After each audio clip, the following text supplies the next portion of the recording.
Now we have to continue with lecture 3, and this will be part 2 of lecture 3, where we will study about mechanical weathering or physical weathering. Now, what do we mean by mechanical weathering?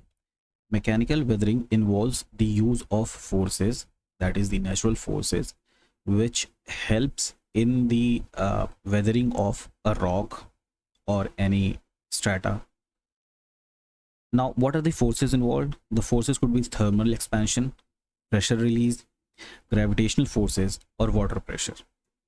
Now we will look one by one how these processes or how these forces they act in the process of weathering. The first one is exfoliation. Now what happens in layered rock is that in layered rock, when the upper layer is continuously eroded, the weight of that layer is removed, and when the weight is removed due to erosion, pressure is released on the lower layers. Now the lower layers they fracture, because the upper layer was holding the lower layers. Since now the upper layer has been removed, the lower layer it expands and it fractures and it develops crack. Now when they fracture, they fracture in sheets. For example, this is a sheet, this is a sheet. So overall, if you see, a whole sheet is being removed, therefore it is known as sheeting process. Now in this exfoliation, if we look at the word exfoliation literally means peeling off. Suppose we have seen onions have layers. Now when we peel it off, we get another layer. So this is similar to sheeting, that is the outer layer is removed, then the lower layers they expand, they break in sheets, therefore the sheeting process. Now the force here was involved here was the erosional force, or the pressure is being released, so pressure force was involved. Now there is a second process which is thermal stress weathering, and in this what happens is the process, the outcome is the same, that is sheeting process or exfoliation process, but the force involved is different. Now here the thermal stress is involved. Let's see how it is involved. Now what happens is that during daytime, suppose a rock is being heated due to insolation, that is solar heat, and when it is heated it expands during the daytime, and what happens is during night time it contracts. Now after repeated expansion and contraction, it develops a crack. You would see these white lines in these rocks, so they develop cracks. Over the period of time, after developing a certain amount of cracks, they fracture and they break down, and this breaking down is due to the stress which is being built up due to the continuous expansion and contraction. Therefore the weathering occurs, and the weathered rocks, you can see they are lying here, and the weathered rocks they are called as regolith. All right, so this was the second process, that is the second force which was involved in the exfoliation process. Now we move on to our next next weathering process, that is granular disintegration. Now what happens in granular disintegration is that when a rock is composed of different coarse grained minerals, what happens, that is there is a term known as albedo, which we will study in our climatology sessions. What happens is that the when a mineral is in dark color, it absorbs more heat because its albedo is very low. Albedo means reflecting property, so they reflect less and they absorb more when they are dark in color, and when they are in light in color, the minerals or the rock particles they absorb less heat. What happens is that there is a partial or differential expansion, you could say differential expansion and contraction, that is the dark particles they absorb more heat, therefore they expand and they contract with respect to the lighter minerals very in large amount. So during daytime they absorb more heat than the lighter particles, and during night they contract more than the lighter particle, because they have absorbed more heat. It is comparative to comparative to the expansion which they had during the daytime, not between themselves. All right, so they absorb more during the day, and they expand, and during the night uh, they cool down, they contract. So what happens is that the differential expansion and contraction leads to the breaking of those darker particles. You can see here those darker particles, because they have been in the process of continuous absorption and expansion and contraction. Therefore they come out, they become loose and they come out. So this is called as granular disintegration, because granules are coming out. All right, now we move on to our next process. Now the third weathering process is frost weathering. Now this process involves frost wedging, block separation, and frost shattering. This frost weathering process is similar to what we just studied now, thermal expansion and contraction. But here what happens is that instead of expansion and contraction, there is something called freeze and thaw, which results into similar event of expansion and contraction. Freeze means when this involves water, therefore the freezing means the water freezes during the night time, and thawing means melting. So the process involved is freeze and thaw. Now one by one we will try to understand more. So the first process is frost wedging. Now frost wedging, wedge means something like this. This is called a wedge. All right, so you can see there is a wedge formed, wedge of ice. So what happens during the daytime, when there is a crack in any rock, so it gets filled up with water. Now during the night time it freezes. When it freezes, we know that it will expand. When it expands, it exerts pressure on the walls of these cracks, and it further increases the crack. Now what happens when the crack is increased during the daytime, next day there will be more water if it is collected here. So the amount of freezing which will take place on that night would be more compared to the previous. Here the ice is small, the width here is more. So this is what happens is that it continuously expands, and then more water is filled, and this is what we call as frost wedging. Now water, talking about water contracts initially during freezing process. What happens is their contraction takes place, but this contraction takes place till 4 degrees Celsius. Below 4 degrees Celsius, what happens is when water is approaching towards freezing point, that is 0 degrees Celsius, it expands. So this is a property of water. So the density of water is highest at 4 degrees Celsius, and then when it is in ice form, it is therefore it floats on water. All right, now next in this frost weathering process is block disintegration. Similar process takes place, freeze and thaw, but in this what happens, rocks which have joints, that is they have cracks, that is not we would call it crack particularly, but they are joints, they are jointed along. So what happens is that these joints, the water, it seeps into these joints, and during the night time similar process happens, that is it expands and the cracks are widened, and then the next day more water comes in, and then the expansion is more. So this continuous freezing and thawing action, what it does, it separates a block because it already had a joint. So the fracturing or cracking takes place along the joints, therefore a block is separated, therefore we call it as block separation or block disintegration. All right, now the third process which is involved in frost weathering is shattering. This is similar to what we studied till now, that is the freezing and thawing action. But in this what happens, when it cracks, the water freezes, the fractured material which come out is pointed in shape, that is it is angled. All right, they have sharp edges of the disintegrated material. You can see here they have sharp pointed material. So therefore it is called as shattering. and the water gets filled up along the cracks, and it expands during night, and then again more water comes in, and then it expands the rock further, therefore the weathering takes place. All right, now we move on to our next process, that is salt weathering.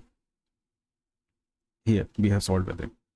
Now let us understand through the image.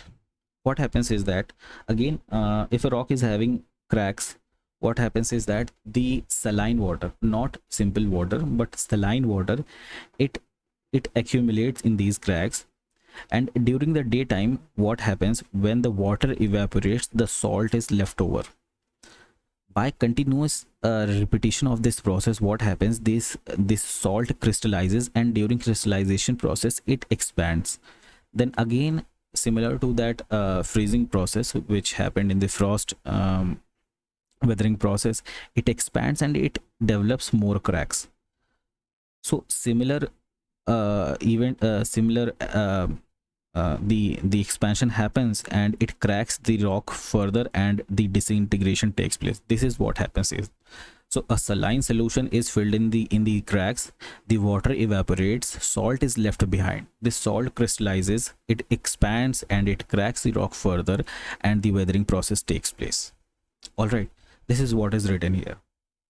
Salt weathering: into cracks, joints, fracture, water evaporates, salt is left, salt crystallization takes place, which expands and the rock disintegrates. All right, now let's move on to the next process, that is mass wasting. So mass wasting is our third topic, that is after chemical weathering, physical weathering, or mechanical weathering, then we have mass wasting. Mass wasting involves one important force, that is gravity. Force of gravity is involved in mass wasting, and they are of different types. We will understand these different types with an image. Now what happens, what is mass wasting? Mass wasting means when a large amount of soil or rock moves under the influence of gravity, it is known as mass wasting. The simple what we should say is, the simplest mass wasting which we know is landslide. All right, landslide or debris slide, here it is, there is an image, landslide or debris slide. We all know about landslides. So now let's look at them one by one. Let's try to understand them using image which we have here. Now first, what is solid one second. Now what is solifluction? Solifluction is the movement of soil over a large area, and it is a very slow process, and the action involved here is freeze and thaw. Freeze and thaw action is involved, therefore water is involved. What happens is that the layer below it is drenched in water, not particularly drenched, but it is moistened by water. Now during the cold period, that is the winter period, this place is frozen, the soil is frozen, the water is frozen, and that is the freeze action, and it expands. Now during the summer period, this water, it melts, that is the thaw action, and while melting, it takes with it the upper layer a little bit downwards under the influence of gravity. So it is a slow process, and it is under the influence of water, as well as it happens due to the freeze and thaw action. During the winter season, the freeze action takes place, which causes the expansion, and during the summer season, the melting of water takes place, and the layer upper layer of soil which is there, it gently flows down under the influence of gravity. This is solifluction. The most important thing related to this is that freeze and thaw action is involved. Now we have earth flow, we have slump. In this image, there are few types of mass wasting which are quick. For example, slump is a quick action, debris slide, which is your landslide, is a quick action, and rockfall is a quick action.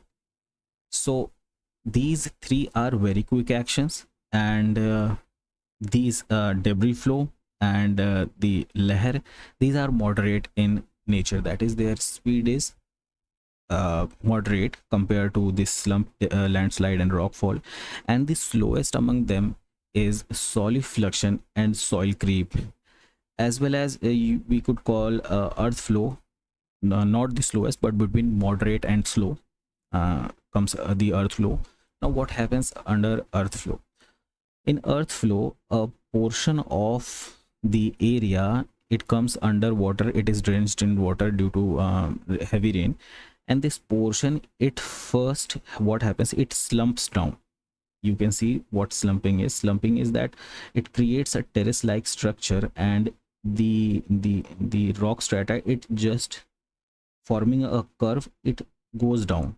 Similarly here we can see that the initial portion is a slump, that is the going down of these rock strata, and then what happens is, under the influence of water, it flows down under the influence of gravity.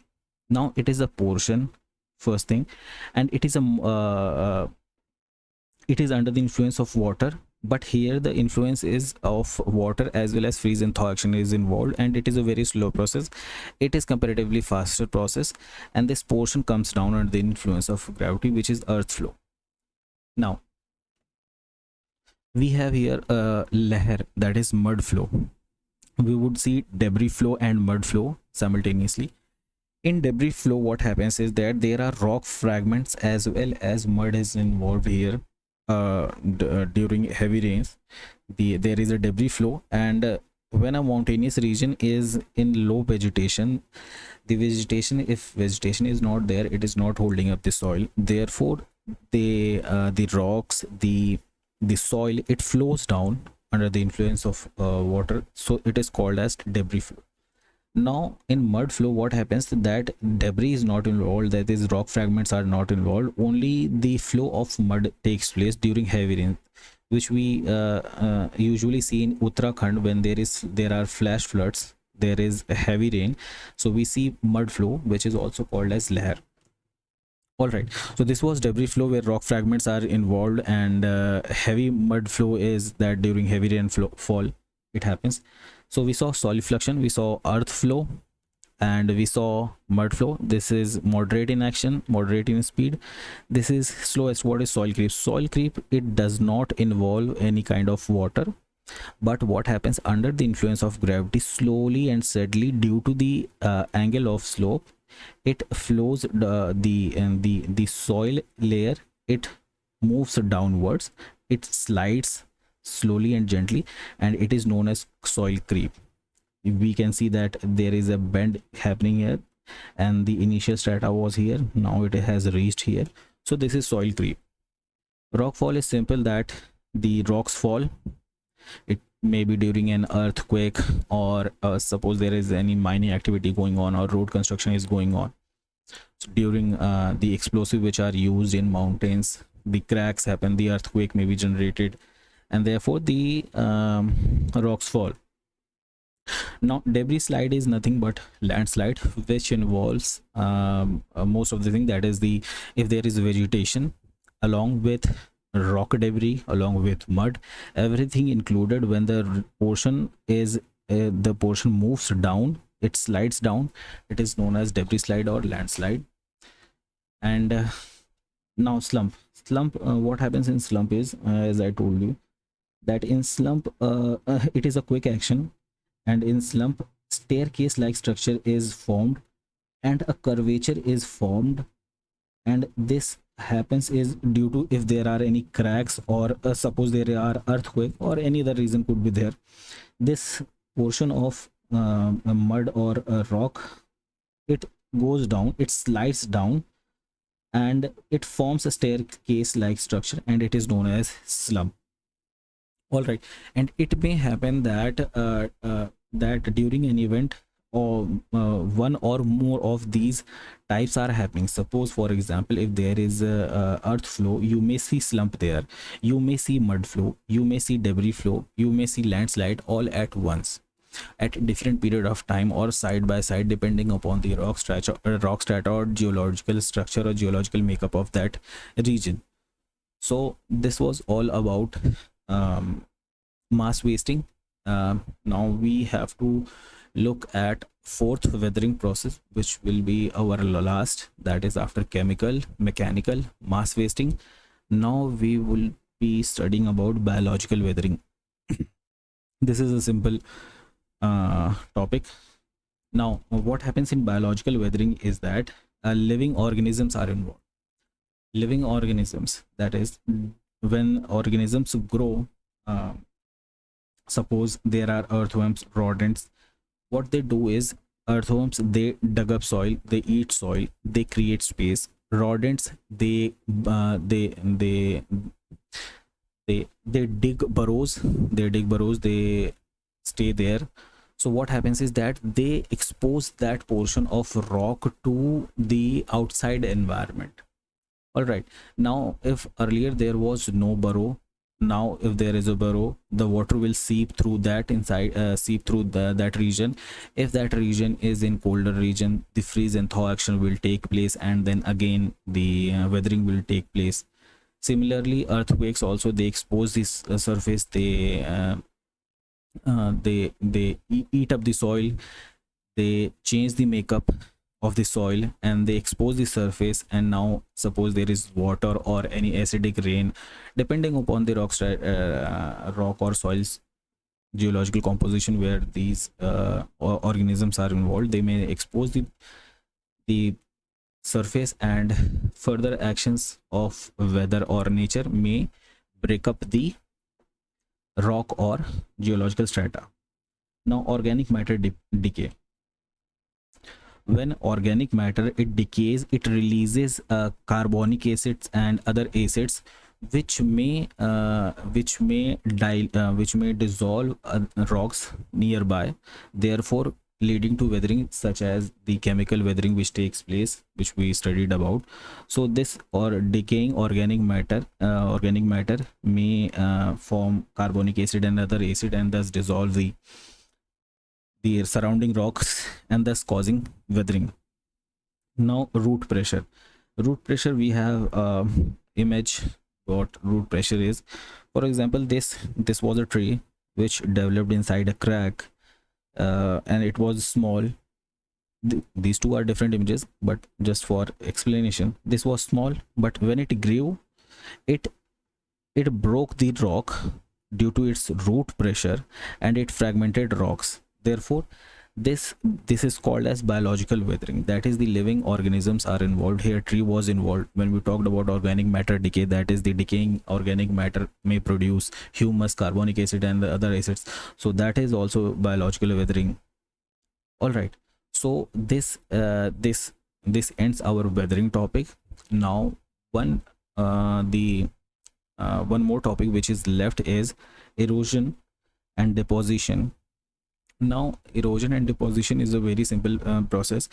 Again, this we will understand with images, but the content, or the we will study in detail about these processes in landform development. These are landforms which are being formed with these agents involved here, written here: river, glacier, waves, winds, underground water. For example, wind has eroded the side parts of this rock. Earlier it may be like this, now wind has eroded this and made it like this, which is called as the mushroom rock. So wind is involved in erosion. And if we look at this river, now what is river doing, how river is eroding a river channel. Now when river moves through a channel, it applies pressure in the basin, you can call it, or the channel in which it is flowing, and it develops crack due to the hydraulic pressure of the water. The water has weight, and the flow, it continuous pressure, it generates cracks, and it erodes the channel as well. We will study in detail about this erosional processes in landform development. Also, river in its initial stages, it does vertical erosion, that is vertical valleys or v-shaped valleys which is formed in mountainous regions. And then at the later stage of life of a river, when it has not that much of energy, it undergoes lateral erosion, and oxbow lakes are as a result of lateral erosion, which happens in mature stage of river's life. And then we have a glacial erosion, where the different landforms are formed due to glaciers. When the glaciers slide or avalanche takes place, they cut down these mountains and they form a channel or river like basins. So these are called hanging valleys, which is formed by glacial erosion. We will see also this in landform development. Just for an idea, I'm telling you all this. Underground water in karst formation, that is limestone or dolomite formations, this is what underground water can do. That is, they dissolve the geological structure and they form different landforms such as sinkholes, the clint, exposed limestone pavements, the pillars, which we see. This is an example of Vaishno Devi cave, which we go there. So we see there stalagmite and stalactite there. That is a karst formation. And wave erosion, how wave has formed this structure, that it has eroded this portion over the period of time. So this was all about the weathering and erosion process, which we have completed here. And we will be moving on to the next chapter with, I guess, the continental drift theory, and then we will do the subsequent chapters. For now, it is let's keep it there. If you have liked this session, you can subscribe to this channel, and you may also share if you want and like the video. Thank you. And one more thing, you can download this document from the TheIASLab Telegram channel. All right, so thank you. Let's end this session here. Meet you in the next video.